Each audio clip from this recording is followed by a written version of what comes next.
नमस्ते बच्चों। सबसे पहले आप सबको थल सेना दिवस की हार्दिक शुभकामनाएं।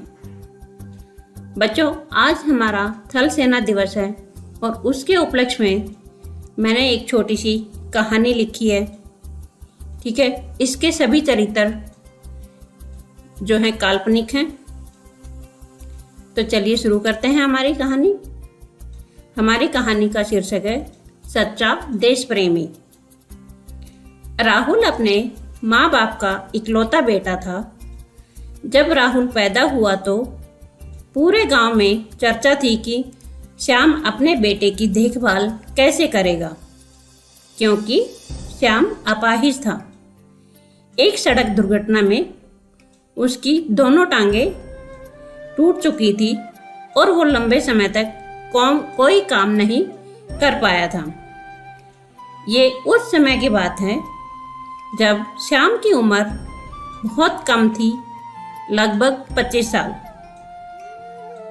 जब वह फौज में भर्ती होने की तैयारी कर रहा था, उसके अंदर देश प्रेम की भावना कूट कूट कर भरी हुई थी।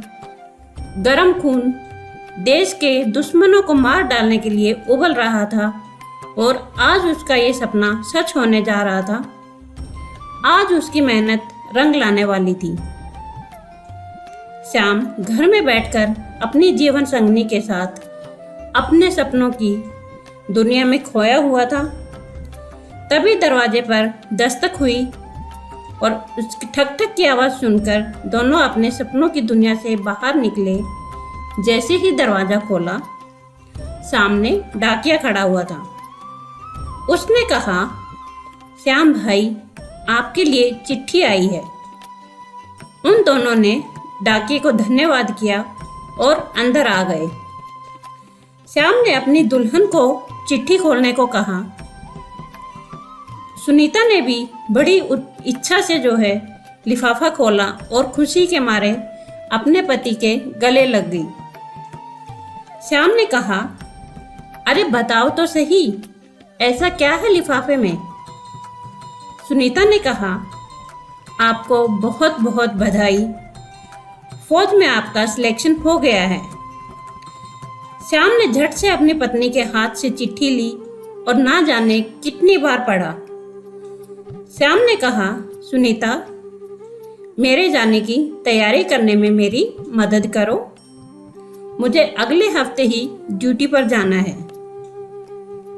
आज वो दिन भी आ गया।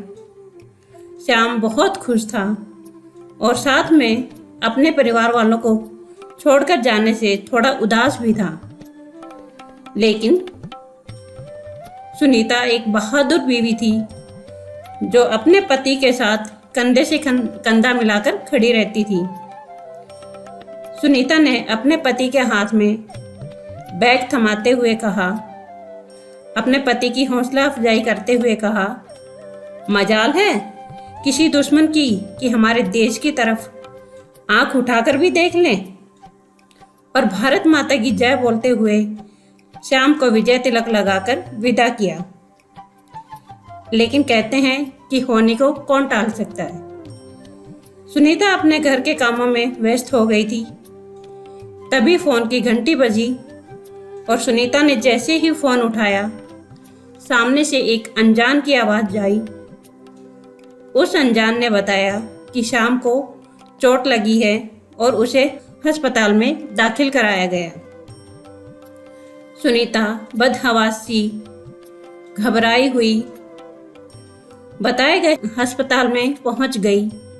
वहां श्याम को आईसीयू में रखा हुआ था। सुनीता ने डॉक्टर से बात की तो पता चला कि श्याम इस दुर्घटना में अपनी दोनों टांगें खो चुके हैं। सुनीता की तो जैसे पैरों तले से जमीन खिसक गई। जैसे तैसे उसने अपने आप को संभाला और श्याम के पास गई। उसने बड़ी मुश्किल से श्याम को संभाला, क्योंकि वो जानती थी कि श्याम के लिए फौज की नौकरी सिर्फ एक नौकरी नहीं, बल्कि उसके लिए अपनी मातृभूमि के लिए कुछ कर गुजर जाने का जज्बा था। इस बीच सुनीता को अपनी गृहस्थी चलाने के लिए ना जाने कितने काम करने पड़े और इस बीच उसने एक प्राइवेट नौकरी ज्वाइन कर ली।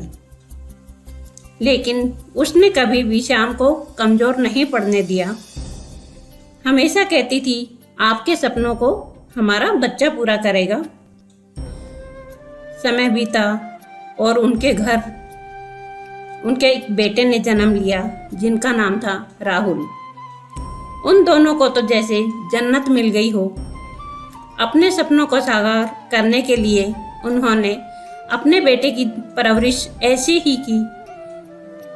आज राहुल फौज में एक पदाधिकारी है और अपने माता पिता के साथ साथ अपने देश का भी नाम रोशन कर रहा है। अपने देश के दुश्मनों से अपना हिसाब किताब बराबर कर रहा है।